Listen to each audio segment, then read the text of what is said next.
চিংড়ি মাছ কার কার পছন্দ? আমার তো ছোট্টবেলার থেকে ভীষণ পছন্দের একটা মাছ।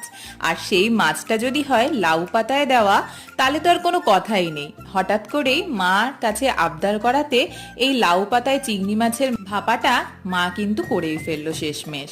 তাই ভাবলাম তোমাদের সাথে একটু রেসিপিটা শেয়ার করি। তবে এই রেসিপিটার পুরো ভিডিও কিন্তু আমার চ্যানেলে আছে, সেটাও তোমরা চেক আউট করতে পারো। আমি ডেসক্রিপশন বক্সে অবশ্যই লিঙ্কটা দিয়ে দেবো। তোমরা কোনো গেস্ট আসলেও কিন্তু এরকম ভাবে লাউ পাতায় চিংড়ি মাছের ভাপাটা করে দেবে, জাস্ট ফাটাফাটি লাগে। আর গরম ভাত দিয়ে খেলে তো আর কোনো কথাই নেই। তো মা এইভাবেই চিংড়ি মাছের ভাপাটা তৈরি করেছিল। আমি শর্ট প্রসেসে একটু বলে দিচ্ছি। চিংড়ি মাছ নিয়ে নেবে, তার ভিতরে নুন হলুদ মাখিয়ে নারকেল আর সর্ষে পোস্ত ভালো করে পেস্ট করে সেটাও দিয়ে দেবে ওই চিংড়ি মাছের মধ্যে। তারপর সমস্ত মশলাগুলো দিয়ে ভালো করে মাখিয়ে সর্ষের তেলে হালকা করে ভেজে নিলেই তৈরি হয়ে যাবে। জানিও কেমন লাগলো, ভালো লাগলে অবশ্যই লাইক শেয়ার